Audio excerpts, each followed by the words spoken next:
There was a time in my life when I genuinely thought that I was not very smart.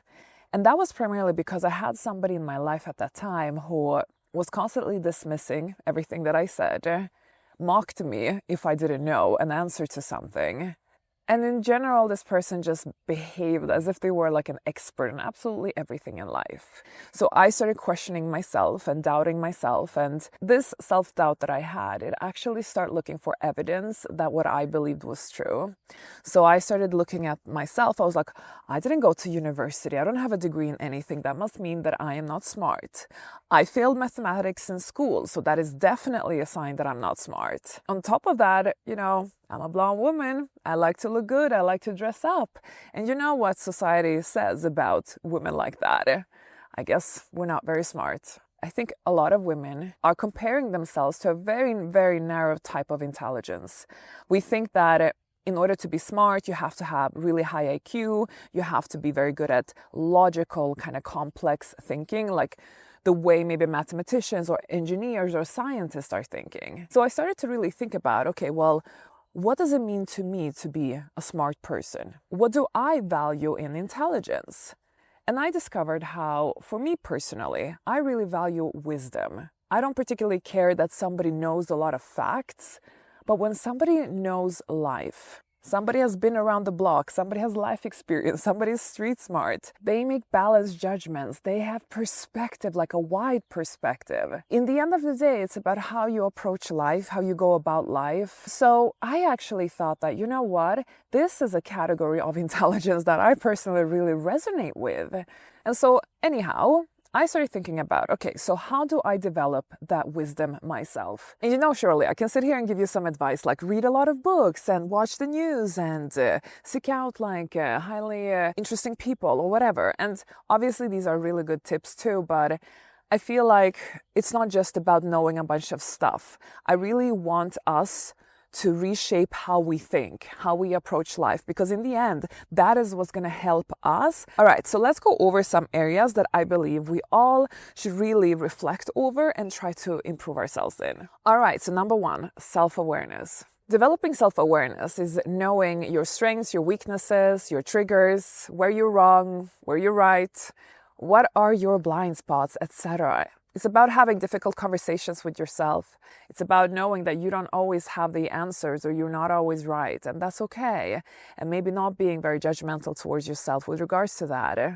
It's a constant lifelong practice, something that is often done in therapy as an example. The more you kind of reflect on yourself, the more self-awareness you're going to have. A lot of people struggle with self-awareness, not because they're not smart, but because self-awareness requires you to do things that sometimes even puts you in bad light, like admitting that you might be wrong about something, or that you don't have all the answers, or that you have a weakness of some sort.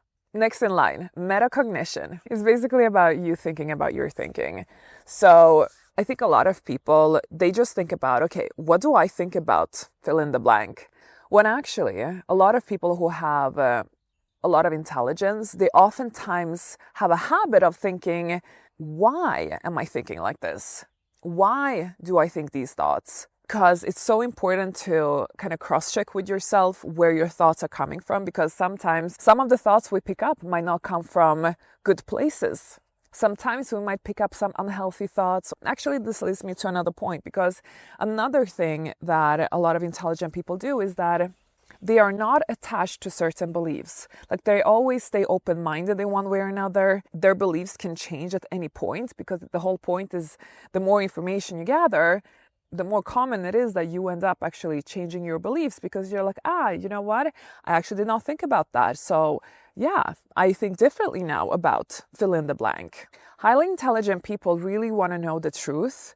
And so they stay open to it. They're not like fixated of being right or being attached to their ego in one way. And that's what I meant when I said these people also think about their thinking, because our thinking might come from so many random places. And if we never question ourselves and we never allow ourselves, to be wrong or get it wrong somehow, then we can never stay on top of our mind and evolve our thinking and improve ourselves. I'm wrong all the time and I freaking love it. It's healthy to be wrong. It's great to be wrong. So if you are currently struggling with being wrong, ask yourself why. Think about your thinking. This is an excellent personal development practice. Next in line, always stay curious. And I know that this might sound a bit obvious, like obviously we should always keep learning, right?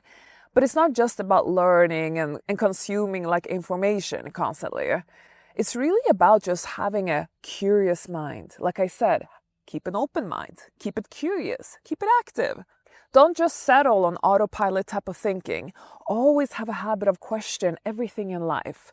But why is it like that? How does this work? Why is this like this? What am I missing? Is there another perspective that could be even truer?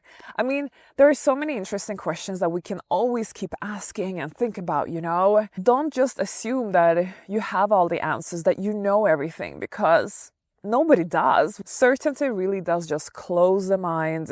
It limits us. But when you are curious, you just keep expanding it. It keeps growing. And I feel like we all are here on earth to learn. And we are lifelong students, until the very end. So always, always, always keep learning and never, ever shut that door for new information or perspectives or opposing ideas. One quality that I truly appreciate among people that I become friends with and just anyone who I get to know, I really appreciate people who understands complexity and do not have a very simplistic way of looking at life, when kind of a simple mindset is when you just like categorize things in like two camps, good or bad, bad person, good person. You're right, she's wrong. I can make a long list of binary thinking type of examples.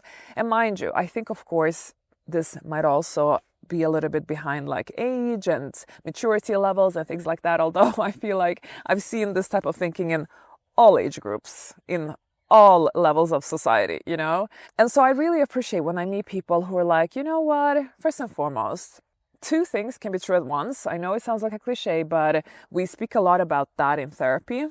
Because there's a lot of complexity in this world. Like an orange can be sweet and sour at the same time when you eat it. Do you see what I mean when I say two things can be true at once? Life is never that simple. Life has so much context and nuance that we always, always, always have to keep in mind. And this is a lesson that I've learned the hard way myself. I know when I was younger, I can even look at myself like 5 years ago. My mind was so much more black and white versus how I have kind of trained it to be more nuanced today. And actually therapy helped me a lot with that, because in therapy you're constantly having the practice of questioning things, of obviously looking at your own thought patterns, and also trying to always understand the complexity of things, the nuance, the gray zone, and this is such a healthy mindset habit to have. So next time you are tempted of just being super judgmental, which by the way, listen, we're all humans and sometimes we're going to be just that.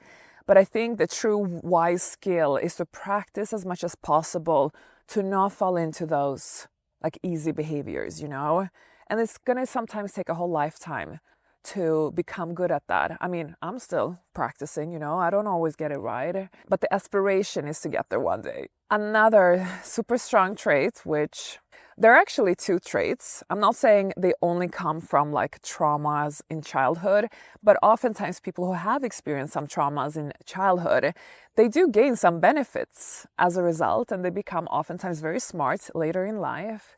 And those two things are pattern recognition skills and being resourceful. So resourcefulness is, of course, obviously very handy because you simply have a natural ability of just figure things out and problem solve. And if you don't have the answers, you're going to look for answers, or you're going to find answers, or you're going to think outside of the box. And again, just figure things out.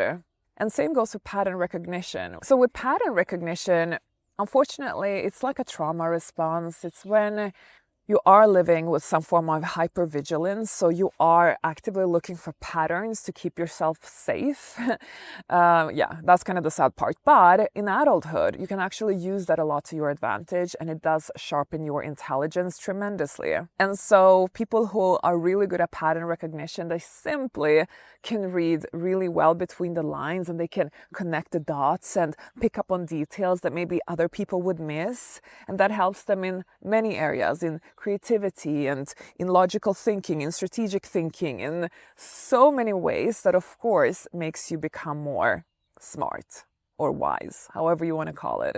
So next time you're like, I don't think I'm that smart, everyone else is so much smarter than I am, stop that thinking right now and think a little bit about everything that I mentioned in today's video, because do you really want to be book smart, or do you want to be wise? Because there's a bigger power in wisdom. Wisdom is going to give you better decisions in life, better judgment, just simply better outcome in life. So keep expanding that mind of yours. It is a superpower. You have no idea what it's capable of. And just keep learning, keep staying curious, and keep reflecting.